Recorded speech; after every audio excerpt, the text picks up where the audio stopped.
오늘 역대상 22장은 다윗의 성전 건축 준비에 대한 말씀입니다. 다윗 왕이 아들 솔로몬을 불러서 성전 건축하기를 부탁합니다. 그런데 사실 부탁만 했을 뿐 거의 대부분 90% 이상은 아버지 다윗이 다 준비해 두었습니다.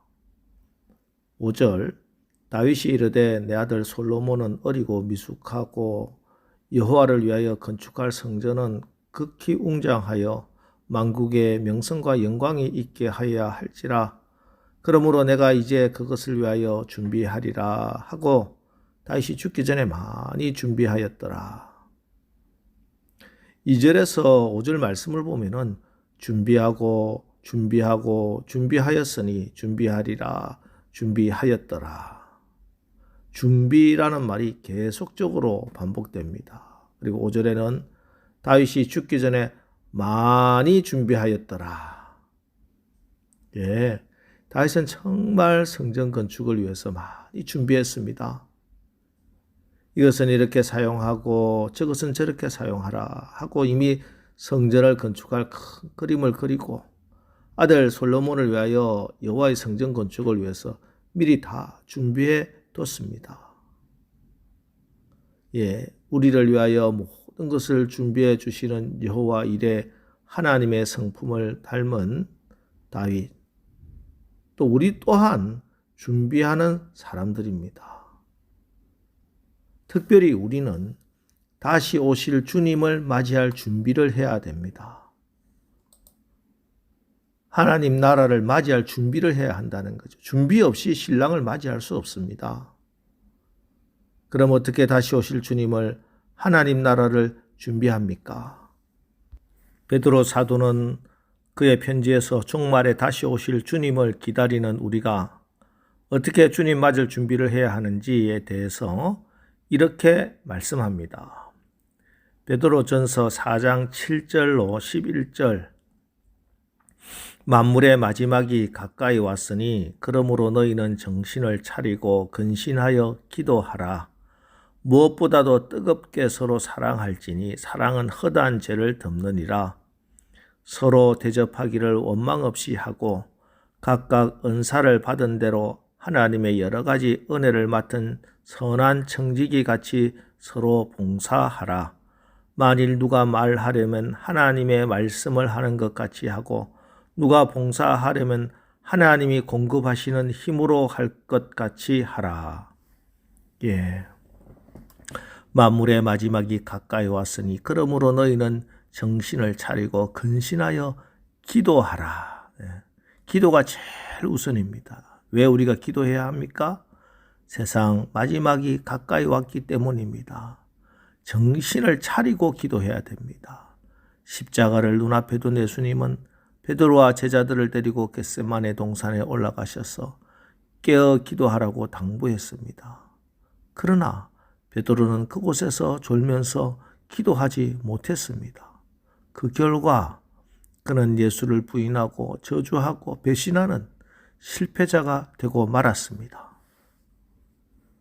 이런 실제적인 체험을 가진 베드로였기 때문에 그는 특히 정신을 차리고 기도하라 하고 당부하고 있는 것입니다. 여러분, 고속도로 달리다가 깜빡 졸면은 큰 대형 사고입니다. 영적으로는 기도로 깨어 있어야 됩니다. 피곤하고 힘들어도 정신을 차리고 근신하여 기도해야 하겠습니다. 그리고 무엇보다도 뜨겁게 서로 사랑할지니 사랑은 허다한 죄를 덮느니라. 마지막 때 우리가 할 일은 비판하고 비난하고 헐뜯는 일이 아닙니다. 서로 사랑하는 일입니다. 죄가 보이지 않을 때까지, 허물이 보이지 않을 정도로 사랑해야 됩니다. 또 서로 대접하기를 원망 없이 하고 각각 은사를 받은 대로 하나님의 여러 가지 은혜를 맡은 선한 청지기 같이 서로 봉사하라.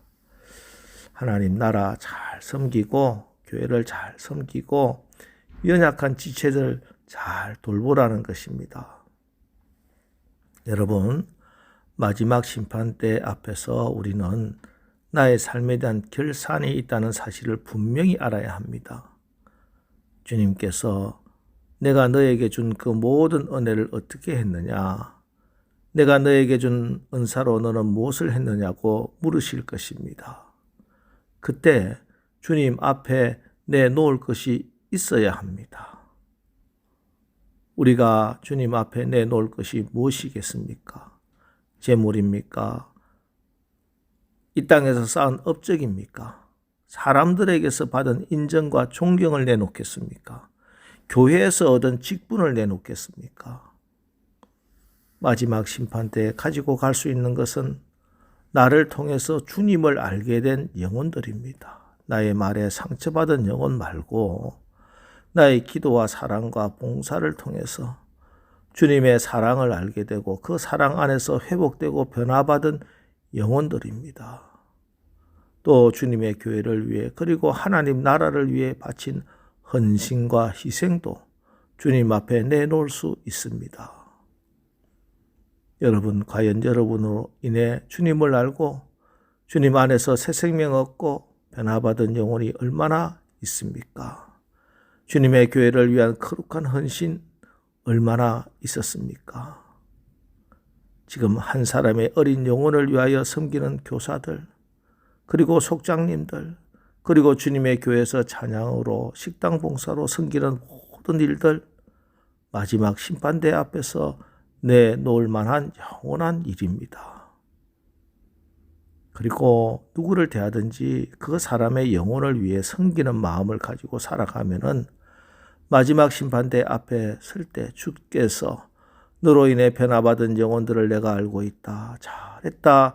착하고 충성된 종아 하고 말씀하시는 놀라운 일들이 있을 것입니다. 그래서 우리의 오늘 하루가 다 소중합니다. 오늘 하루를 하나님의 뜻대로 순종하며 살아가기 위해서는 아침마다 하늘에서 그날의 만나를 받아 먹듯이 하루를 시작하기 전에 하나님의 말씀으로 우리 자신들의 영을 새롭게 해야 하겠습니다. 그런데 사실은요, 다윗이 준비하는 것보다 더 중요한 준비가 있었습니다.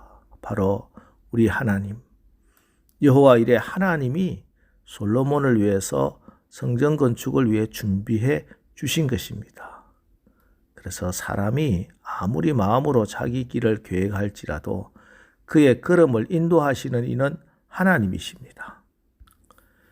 12절입니다. 여호와께서 네게 지혜와 총명을 주사 네게 이스라엘을 다스리게 하시고 네 하나님 여호와 율법을 지키게 하시기를 더욱 원하노라. 하나님이 솔로몬에게 주신 것은 지혜와 총명이었습니다. 성전 건축을 잘 할 수 있도록 탁월한 지혜를 주시고 또 백성들을 잘 다스릴 수 있도록 하나님은 탁월한 총명을 그에게 허락해 주셨습니다. 그뿐만이 아닙니다. 18절입니다. 너희 하나님 여호와께서 너희와 함께 계시지 아니하시느냐? 사면으로 너에게 평온함을 주지 아니하셨느냐? 이 땅 주민을 내 손에 넘기사 이 땅으로 여호와와 그의 백성 앞에 복종하게 하셨나니. 예, 하나님은 성전 건축 잘 할 수 있도록 평온함도 준비해 주셨습니다. 그래서 솔로몬이 성전 건축을 할 때는 진짜 주변의 모든 나라, 어떤 나라도 한 나라도 고개 들고 전쟁 걸고 성전 보고 하는 나라가 없었습니다. 자, 오늘 우리도 마찬가지입니다. 오늘 우리가 하루하루를 살아가면서도 어려움들, 또 내가 이 일을 어떻게 감당할 수 있을까 하는 문제들 만날 수 있습니다. 그러나 하루하루 순간순간 주님을 의지하며 준비하고 나가면은 나보다 나를 더 염려하셔서 미리 다 준비하시고 하나님이 미리 다 계획하신 그 귀한 은혜 매 순간 맛보게 될 줄로 믿습니다. 그러므로 여러분 염려하지 마십시오. 강하고 담대하여 두려워하지 말고 놀라지 마십시오. 오늘 나에게 주어진 시간과 공간 속에서 내가 신랑 예수를 맞이할 준비를 하고 나가면은 오늘도 우리를 위해 미리 준비하시고 먼저 행하신 여호와 일의 하나님을 경험하는 큰 은혜가 임할 것입니다. 자, 기도하겠습니다. 하나님, 우리에게 가장 귀하고 복된 재림의 약속, 주님이 다시 오심이 얼마나 귀하고 복된 일인지 깨닫고 정신을 차리고 근신하여 기도하게 하시고 무엇보다도 뜨겁게 서로 사랑하되 죄를 덮을 수 있을 때까지 사랑하게 하옵소서. 서로 대접하고 각각 은사를 받은 대로 선한 청지기 같이 서로 봉사하게 하옵소서. 그리고 우리보다 먼저 행하시고 준비하시는 하나님이 우리의 아버지 되심을 믿고 오늘도 세상에 나갈 때 강하고 담대하여 두려워하지 말고 놀라지 않게 하옵소서. 예수님의 이름으로 기도합니다. 아멘. 자, 이제 오늘 말씀 붙들고 주여, 우리가 주님 만날 준비를 하며 미리미리 예비하신 하나님의 은혜를 누리게 하옵소서. 오늘 말씀을 붙들고 우리 합심해서 기도하고 나가겠습니다. 우리 기도하겠습니다.